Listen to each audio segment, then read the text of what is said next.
자, 여러분 안녕하셨어요? 오늘의 김종덕의 사상체질 이야기입니다.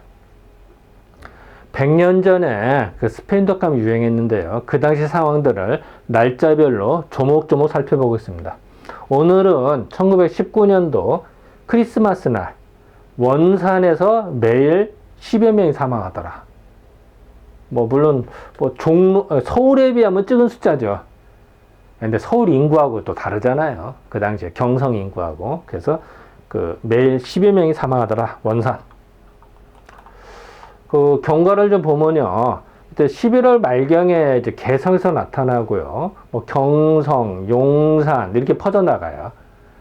이제 그랬다가 12월 14일에 원산에 15명이 사망합니다. 요런 기록이 나오고요. 이제 그랬다가 신의주에서도 사망하고요. 19명이나. 그런 상황에서 원산에서 4,000명이나 환자가 돼요. 그래서 이제 이런 기록이 나오고요. 그런 와중에서 원산에서 매일 이제 10여 명이 사망하다. 매일. 그러니까 점점 늘어나는 걸 알 수가 있죠. 원산에서. 그래서 보면은 대개 처음 시작하는 데는 이제 와서 끝날 것 같으면 다른 동네가 이렇게 시작되고. 그러니까 용산에서 했다가 용산 좀 주춤하니까 경성 시내가 많이 번지고, 또 경성이 조금 이렇게 되면은 이제 지방, 인천, 원산 이렇게 번지는 게를 알 수가 있습니다. 자, 12월 25일 날 기록 이렇게 나와요. 이제 감모인데 이 입력이 다 이제 혹자로 나오잖아요. 원래는 악성감 요 감자야 돼요. 모자도 이렇게 써야 되는데 위장할 때 위자예요. 그러니까 이 당시에도 이게 오자입니다. 그러니까 혹위예요. 이게 잘못된 거예요. 이거 분명히 잘못된 겁니다. 그래서 감모인데 혹위로 나와요. 그러니까 이런 것들은 입력을 잘못할 수밖에 없고, 일단 이제 원문이 잘못됐으니까 또 이걸 입력하는 사람이 또 잘못 입력하기가 쉽거든요. 그래서 잘못하면 이런 게 검색이 누락되는 수가 많아요. 사실 이 데이터베이스를 보면요, 요 제목은 다 데이터베이스가 구축이 돼 있습니다, 현재. 그래서 검색해서 제목은 검색이 되는데, 문제는 감모로 검색이 안 나온다는 거예요. 예, 잘못 입력자도 잘못 해놓은 게 요걸 보고 그대로 했을 테니까. 그래서 이런 것들은 이제 일일이 신문을 뒤져서 찾아내는 겁니다. 이런 누락된 거를 검색에는 누락됐지만 이제 신문을 뒤져서 찾아내는 겁니다. 일일이. 이런 게 많아요, 생각보다. 요건 이제 감모로 고쳐야 되고요. 어쨌든 감모가 창궐되더라. 내용 간단합니다만 이제 그런 내용을 보도록 하겠습니다. 자, 아까도 했으면 이제 혹이, 내가 일부러 빨간 걸로 표현해놨어요. 이건 아니다. 감모로 고쳐야 돼요. 네, 감모가 창궐되더라. 이게 단어가 좀 잘못됐습니다. 악성 감모는 스페인 독감은 원산에서도, 한경도 원산에서도 창궐을, 그거 이제 극도로 됐다. 더 심해졌다. 이런 얘기죠. 심해져서 매일 10여 명의 사망자를 낸다. 계속 10여 명이 사망하더라. 그래서 소학교와 같은 곳은 매일 100명 이상이 결석하더라. 학교를 못 나오는 거예요. 결석하는데, 이번 달에는 들어와서는 환자는 4,000명에 달하였더라. 4,000명씩이나 되더라. 그래서 참 심각하다. 이제 이런 원산에 대한 기사가 나온 거예요. 아까도 잠깐 그런 얘기 했었는데, 사실 초등학교는 되게 중요한 거예요. 그리고 학교 학생들은 정말 잠시도 가만 안 있어요. 떠들고 얘기하고 입이 근질거립니다, 아이들은. 그래서 아이들이 자자자자거리는 소리가 들리는 게 정상입니다. 유치원이나 초등학교 가면요, 애들 떠드는 소리가 정상입니다.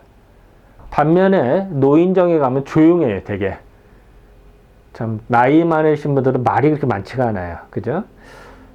반대로 말하면은 초등학교에 갔는데 조용하다. 그 수상한 겁니다. 좋은 게 아니에요. 노인정에 갔는데 너무 시끄럽다. 노인이 갑자기 조용하다 보니 말이 많다. 그거 좀 수상한 겁니다.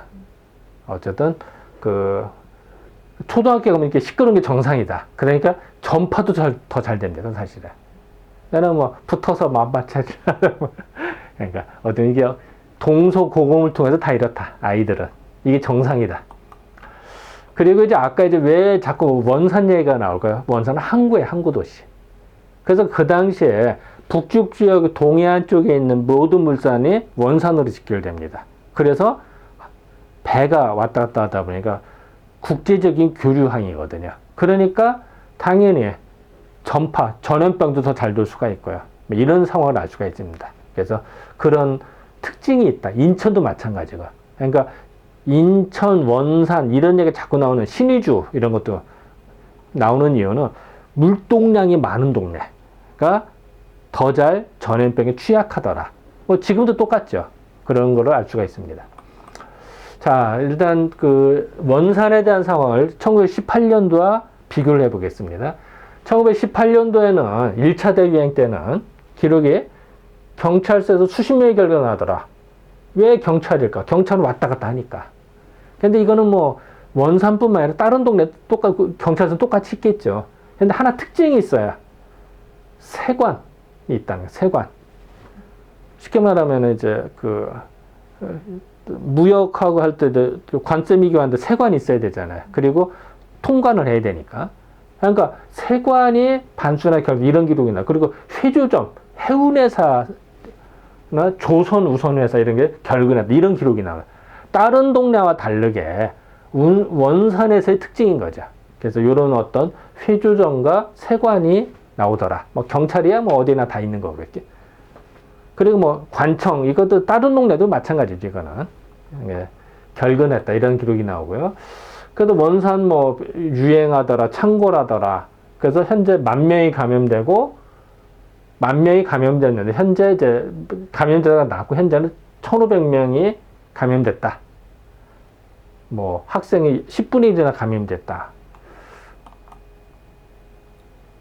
그랬다가 거의 이제 사망자 숫자는 안 나왔거든요. 그런데 1919년도 와서는 2차 대유행입니다. 이 당시에는 12월 들어와서 15명이나 사망해요. 그리고 환자는 4,000명, 매일 10여 명, 매일 10여 명, 하루에 플러스 10이나 뭐 15 해봐요. 결국 작은, 그러니까 이 얘기는 12월 초부터 14일까지는 15명, 그래도 별로인데, 이때부터는 갑자기 늘어나는 거죠. 매일 10명씩 늘어난다. 뭐 10여 명이니까 12명일 수도 있고 15명일 수도 있잖아요. 어쨌든 이때에 비하면은 12월 말경에 들어와서 더 악화됐다라는 거를 알 수가 있어요. 사망자가 더 급증했다. 그리고 그 원인 중에 하나는 더 추워져서 그러지 않았을까라고 추정합니다. 그래서 뭐 그거 정확하게 모르죠. 왜냐면 다음에 이제 이 당시 이제 기록들을 보면은 되게 추웠다 이런 기록이 많이 나오거든요. 그런 것 같습니다. 그리고 이제 뭐 요거는 이제 곧 이듬해 1919년도 즉 12월 25일 날 많이 고생하는데 6개월 뒤에 8개월 뒤에 여름에 그 1920년도 여름에 해수욕장입니다. 원산 해수욕장. 뭐 흐릿해서 잘 안 나옵니다. 그러니까 참 반년 전에 고생했는데 반년 뒤에 이렇게 돼요 또. 그러니까 이런 것들이 이제 마침 또 드문 사진이 있어서 흐릿하지만 넣습니다. 자, 고차를 보겠습니다. 그 원산 상황은 어떠냐? 매일 10여 명이 사망하더라. 결국 작은 숫자는 아니더라. 그리고 초등학교 같은 경우는 뭐 결석을 100명 이상씩 하더라. 매일. 환자는 토탈 4,000명의 환자더라. 그래도 1918년도 작년, 1년 전에 비하면 덜하죠. 그때는 뭐 또 더 많은 사람이 환자였었는데 그때는 덜합니다만 2차 대유행도 무시 못하더라. 그래서 다시 말하면 우리나라식 2차 대유행으로 저는 규정 지을 때가 있다. 이런 근거로 인해서 말할 수 있겠습니다. 네, 지금까지 12월 25일에 대한 상황을 살펴보았습니다. 네, 감사합니다.